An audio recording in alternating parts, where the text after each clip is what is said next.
and a lovely welcome to KUDOS International Latte Show. Here is my coffee, and again, your host, Dr. Supriya, is here to welcome you all and inspire millions today with our amazing guest from Canada. And when I say the word Canada, there is an inspiring personality who is recharging everyone. And the word recharge is related to my guest. And if you want to know, let's check out this video.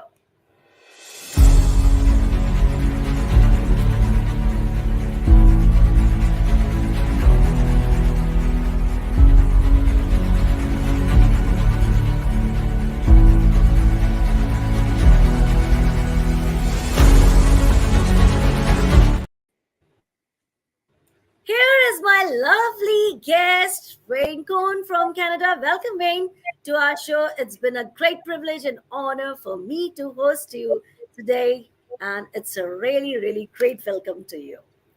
Thank you, Supriya. This is awesome. I brought my coffee this morning also. Great but, one. yeah, this is awesome, and thank you for this opportunity to speak to you and to speak to your audience. This is excellent. Yeah, it's really exciting.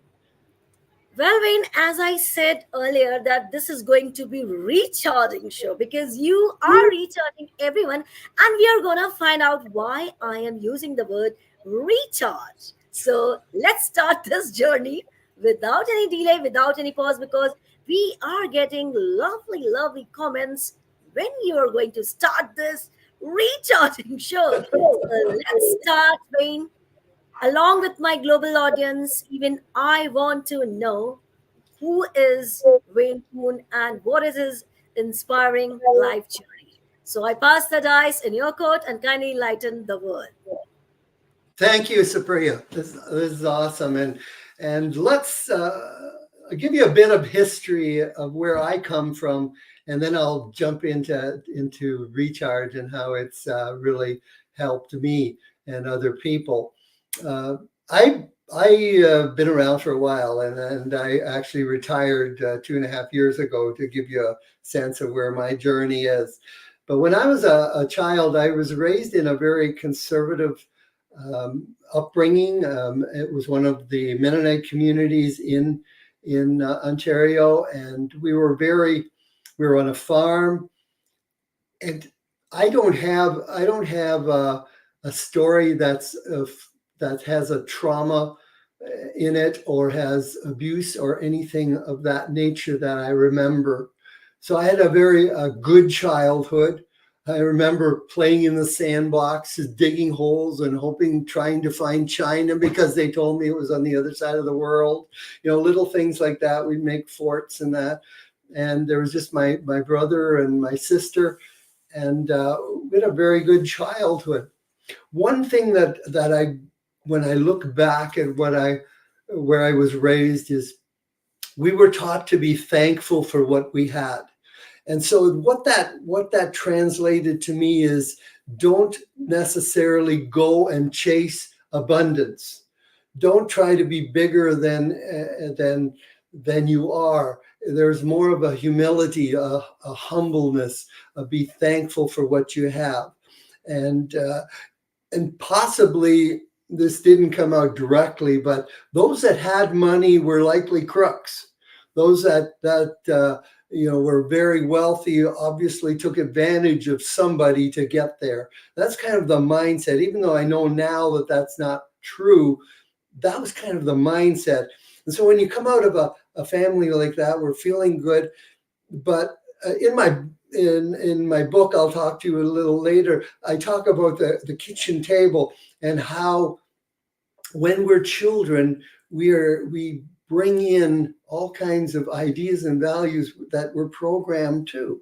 And one of them was be thankful for what you have. And I still am thankful for what I have, but I also know that there's an abundance of things out there that we can embrace and do things with. A person told me one time and says, if you don't have any money, you can't give it away. So of what value is that? You can only give away what you have.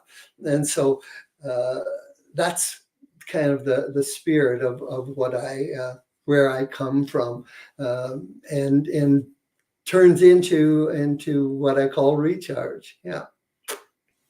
This is really awesome and great fun, Wayne. Really, you recharged me because when you said in a very nice manner how you flow from here to there, and we were going, and yeah, everybody is having some ups and downs in life. So you did too. So this was really great. But I want to know, Wayne, just like that, you are not recharged, which we are going to talk in our later things. You had some, ups and downs in life, or you can say challenges, and I would love to know what sort of challenges Wayne has faced in his life to become this recharge personality. So, once again, up to you for your great. Thank you. Thank you. Yes, the even in my career, when so coming from a passive background and not a take charge kind of person, I was very much guided into what I wanted to become. Like I wasn't encouraged to go to university because I was coming from the farm where we did a lot of hands-on technical things. So I actually went into the electronic industry because it was there and it was thriving and everything. But I found that it had there was a hunger because I'm a people person and I love to be around people, and sitting in front of a computer all day uh, just didn't do it for me. Programming and things of that nature. So I wanted to get into something where I could be with people, and that's where I entered the real estate world. And I retired from real estate 2 years ago after 35 years as a real estate broker. And it was a very successful career for me. It was financially successful, and it fulfilled four needs that I knew I had. And one was I wanted the ability to connect with people, and I wanted the ability to have the freedom to do what I want to do. Because somebody told me early in life that if you work for somebody else, then you'll work for somebody else. But if you work for yourself, then you have control and you can be and do whatever you want. So I wanted to do something for myself. I wanted to work with people. I also wanted the ability to make as much money as I wanted and or could. And real estate filled all four of those things: the time, the money, the freedom, and people. So it all pulled together. And so I went into real estate. But just to jump ahead, about 10 years ago, I realized that people weren't having fun in real estate. Real estate, like if you've ever bought a house, it's stressful. If you've ever sold a property, it's stressful. So I thought, here I am, a real estate agent, bringing stress to a lot of people. I thought, this is wrong. So I thought to myself, I want people to celebrate. I want people to feel good about what they're doing. When you buy a house, feel good about it. And so I wanted to create an experience where people felt good about what they're doing. And I thought, that's mindset. So if it's mindset, if it's your decision to feel good, then how can I make you feel good most of the time? And that's where recharge came in. And just to clarify what recharge is to me, recharge is the process of raising your mindset. And I talk about a high mindset and a low mindset. So raise your mindset so that you think and function at that higher level. And at that higher level, you'll be more positive, you'll be more productive, you'll be more optimistic about life in its entirety. And when you have those tools, you can do anything. And that's kind of the nutshell of recharge. And so I started to talk to people, little audiences within real estate. And I said, you need to create a good experience for your clients. You need to be happy with them all the time, and tell them the good side of real estate, not the stressful side. Let the lawyers look after that. We're realtors, and we want to feel good about that. And that's kind of where the recharge came in. And so I talked to people about recharge. I thought, and let me back up a little, because I look at it as there's two states. One is I call it a higher state, and one is a lower state. And within the higher state, we have optimism, we have creativity, we have goodness, we have positivity. All the good things happen in that higher mindset. Now, one of the books I read on mindset calls that the creativity. It's the place where things happen. In the lower mindset, that's where fear is. Fear, worry, I can't, I won't. It's the negativity, the pessimistic, that, oh, it's going to rain today. Oh, I don't know what, I can't go out today. I don't have the tire on my car, I think, is going to go flat if I don't. Like, it's just kind of like everything you look at is bleh. And so that, well, you can't, when you're in that lower mindset, you have no creativity, and people don't want to be around you. So as a salesperson, this is a bad state. And how can you be optimistic within that state? You can't. And so all of a sudden you worry about things that you shouldn't be worrying about. In fact, you shouldn't worry about anything. But in that mindset, in that lower mindset, you become almost crippled. And so recharge is about, how do I take this lower mindset, Supriya, and raise it up so that you can think and function at that higher state. Now, let's be realistic. You can't be in that higher state all the time. Somebody said, if you are, you're likely on drugs. But in the lower state, you can't be in the lower state all the time, but you may need medication in that. So we have this up and down. We have this cycle. So it's a matter of, when you're feeling down, when you get up in the morning, you're just not, what can I do to snap you out of it? What can I do to recharge you? What tools can I give you to raise your mindset so you're feeling good all the time, or most of the time, I should say? Life cycles, you're never high all the time. Well, Supriya, you're happy all the time, right? but most people, cycle, like myself. Even I cycle. And I try to avoid the cycle, but the reality is that, because life happens, and life is sometimes a bit tough, and you have to pick out the good things and be thankful, and that's where gratitude comes in. Is be thankful for what you do have, and don't worry about what you don't have. And kind of a world unroll from there. So yeah. Wow, Wayne, this is really lovely when you said about recharge.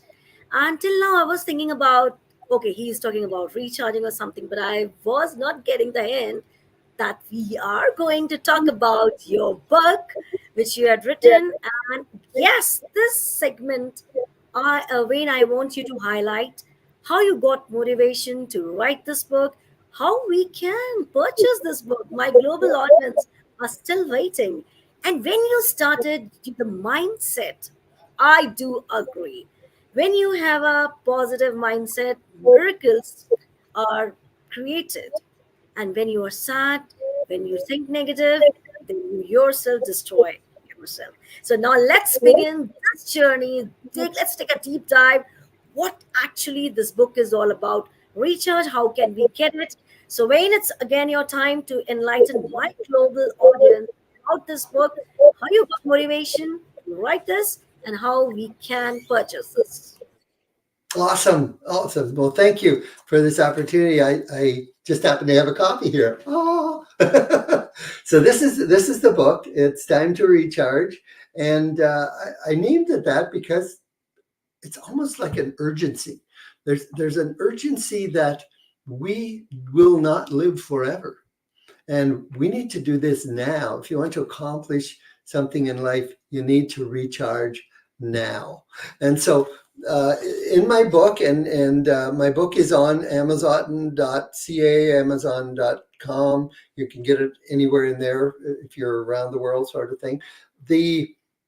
What I did in my book is I told my story. I talk about the kitchen table. I talk about the box. The box is the mind that you have. And when you come out of like I came out of the atmosphere of being on a farm, there were things that were in my mind that were programmed there. They call it the paradigm.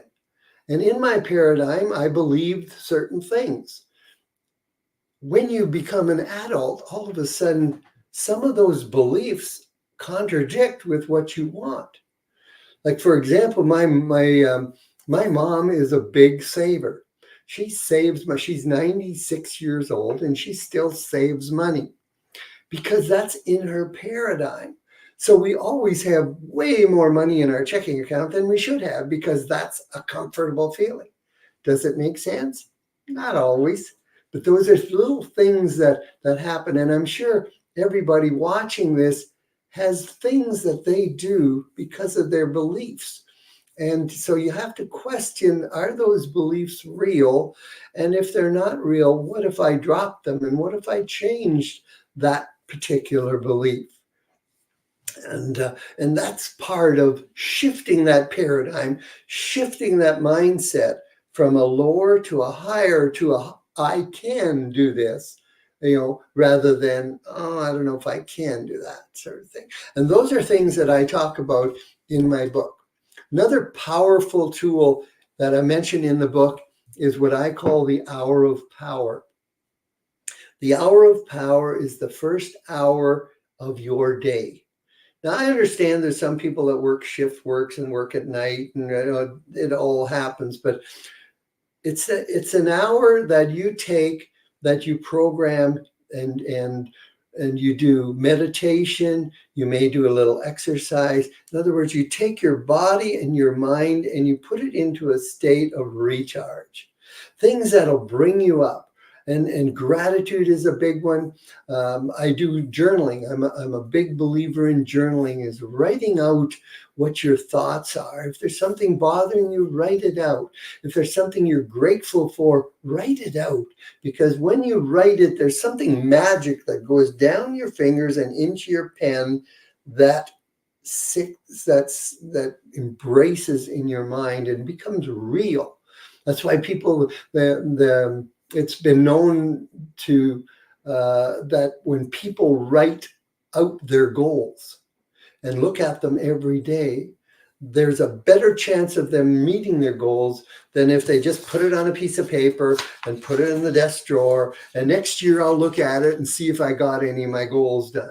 That doesn't work. You have to be in tune with it all the time. And that's all part of recharging your body. The other thing I talk about challenges of recharge.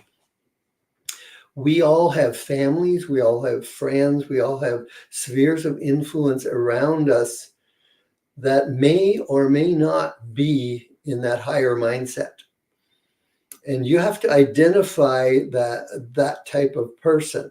And I'm not saying that we should not associate with with people in a lower mindset. I just want you to be aware of it.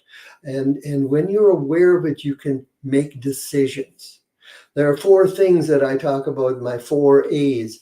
And one of them is acknowledge when something, if you can acknowledge what's happening, then you can become aware of it. When you're aware of it, then you can take an action.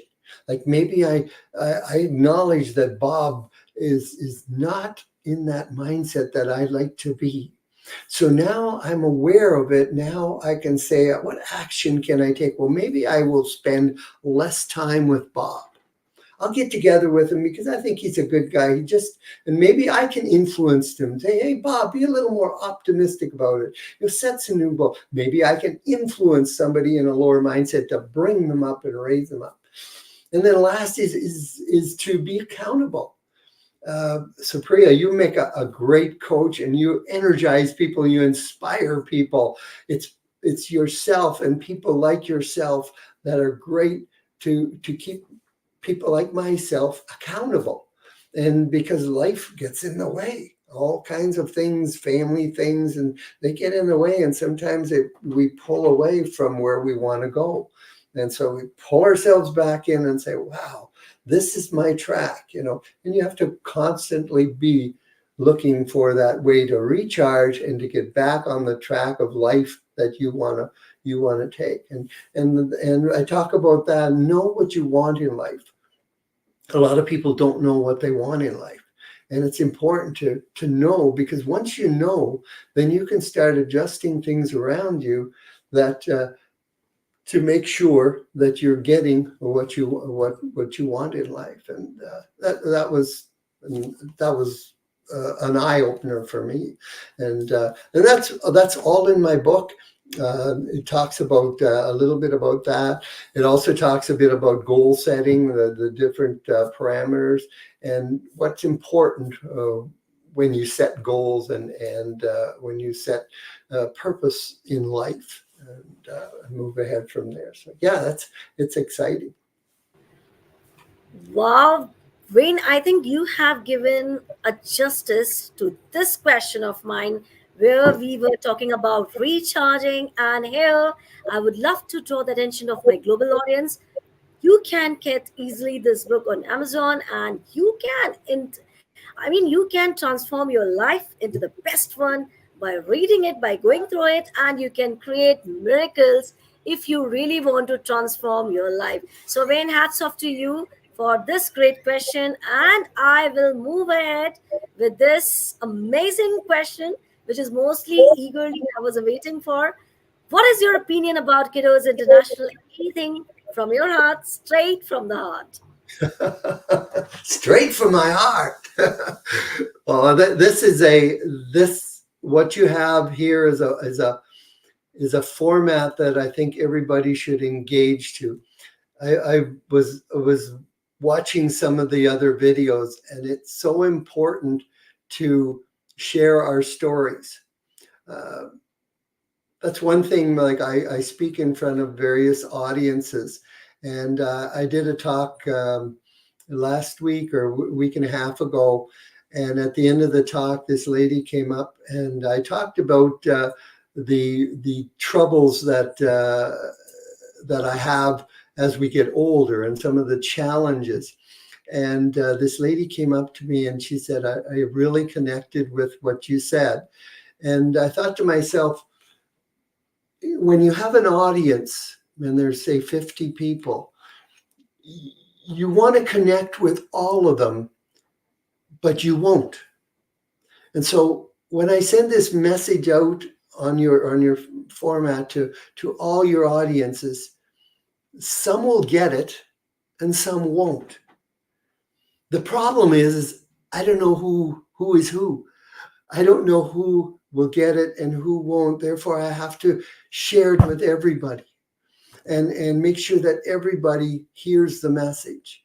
And maybe it's not their time today, but maybe I can talk to them another time and say, okay, now I wasn't ready to hear that, but now I am. And Kudos does that. It provides that format. It allows people to tell their story so that I go, wow, I relate to that. That was me. And now I feel that there's inspiration and hope. And hope is another great word that I think in today's world, there's less hope than there used to be. And we need to bring hope alive. And hope comes with believing that there's something driving the universe that's bigger than us. If you think you're the end of the road, then you're the end of the road. But I don't believe that. I believe there's something bigger than you, than Supriya, bigger than me, bigger than all of us. That's guiding us, and we just need to connect into that universe, into the, you call it a God, call it whatever you want, that is bigger than us, and stay connected and have faith and have hope. And as long as there's hope, there's a future. And as long as there's hope, we can recharge into that space. But if you give up, then there is no hope. And that I have a fear that sometimes our younger generation isn't connecting in and doesn't have the hope that they need to know that everything will be okay. It always has been. And that doesn't mean everything's great. It just means everything will settle out and we will go on. And if I'm not here to go on, there'll be somebody else that will carry on. And I have a grandson that's 9 years old, and I look at him, and he does crazy 9-year-old things. And I thought to myself, where is he going to be when he's 65 years old? What will that world look like? Will this house even be here? Like, there's so much so much life left in our kids, and I know we worry about them, but we have hope, and the the last 60 years that I've gone through, can you imagine projecting out another 60 years and all the changes and all the things, and becoming, maybe we'll be flying to the moon or whatever. I don't know. There'll be so much, there's so much to look forward to, and so much things that we need to have hope and be optimistic about, and everything will be okay. Just don't lose faith. And that's kind of the message. And I think that's what this format is doing, is you're giving hope to people. You're sharing hope with people. And that's invaluable. It's necessary, and it's encourageable. You know, yeah. You must be excited to be part of it. Exactly, Wayne. And I must say that, yes, each and every word of yours was really inspiring when we were talking about your life journey, especially love your challenges, your recharge work, and how we can get it. But I really love this part of your answer, like how we can go, how we can motivate people, because making the people smile is the $1 million.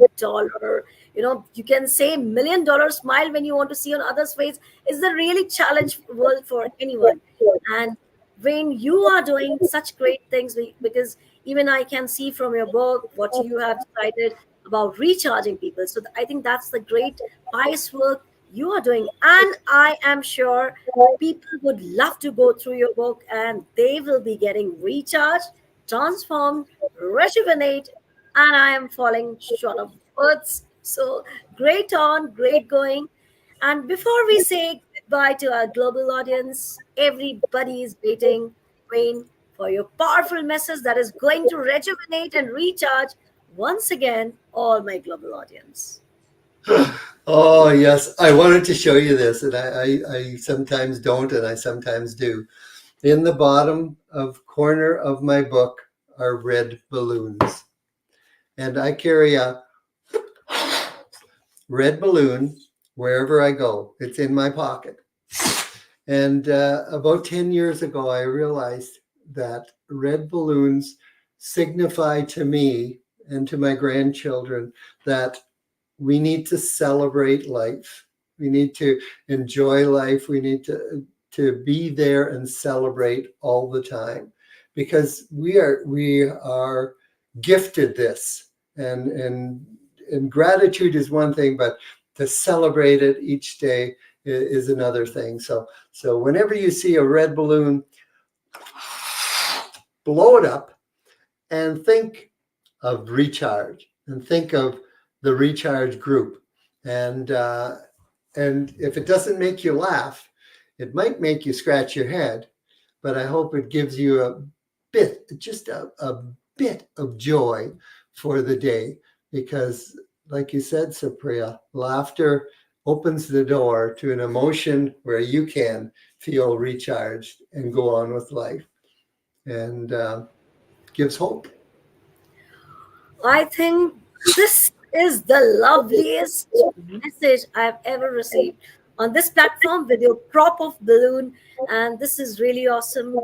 Thank you so much, Wayne, for coming to our show, enlightening it, rejuvenating it, inspiring, motivating, and no words left for me today. Thank you so much.